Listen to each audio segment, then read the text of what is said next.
Family says this woman died in a jail cell for a minor crime, and it took hours for anyone to find her. They took away her dignity.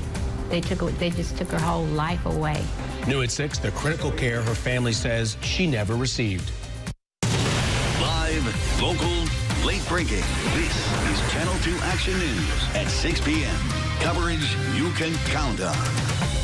Good evening. I'm Justin Farmer. I'm Jovita Moore. A family claims jailers moved their loved one into a cell without lights. New at 6, Channel 2's investigative reporter Mark Wickie is live at the Atlanta Detention Center. And Mark, the family says they want some changes there so no one else has this experience.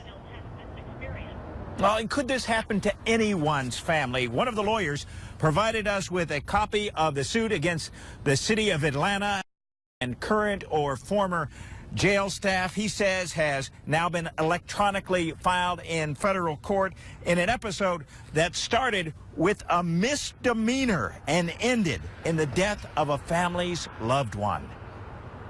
It's really, really painful. It's hurting. They found Miss Bryant dead If it wasn't for our faith, in a dark, unlit cell. we wouldn't be able to get through this. Records indicate Mildred Ann Sims' sister, 55-year-old Wickie Bryant, who suffered from schizophrenia, diabetes, and more, was booked into the Atlanta City Detention Center September 14, 2015, after police arrested her for disorderly conduct. She's only in there for a misdemeanor. And that she left the jail almost exactly 1 month later on a covered stretcher. And now that misdemeanor case has morphed into a federal suit alleging wrongful death. We want justice for her. I'm speaking on behalf of her. I'm her voice. The suit says, quote, Ms. Bryant died alone in an unlit cell where her body remained for several hours before anyone even noticed that she died.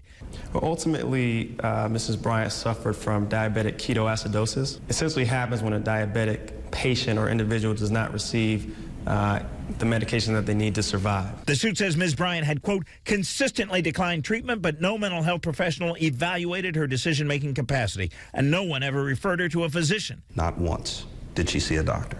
Lawyers for the family, Stephen Fowler and M.J. Blakely, say written jail policy requires a doctor referral for an inmate that refuses medication twice. But does it say how that referral will happen? It does not. They say the policy lacks clarity and checks and balances and did not help Ms. Bryant, though she refused medication several times.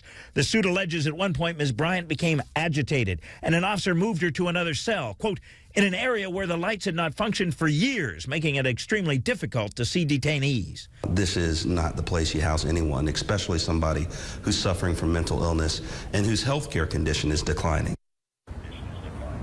We really would like to have more of the city side on this, but in email from a city spokesperson said, quote, the city cannot comment on a case that is in litigation. The city did, however, provide us with a copy of its investigation after our open records request, including video. The file shows disciplinary action against a number of people for rules violations.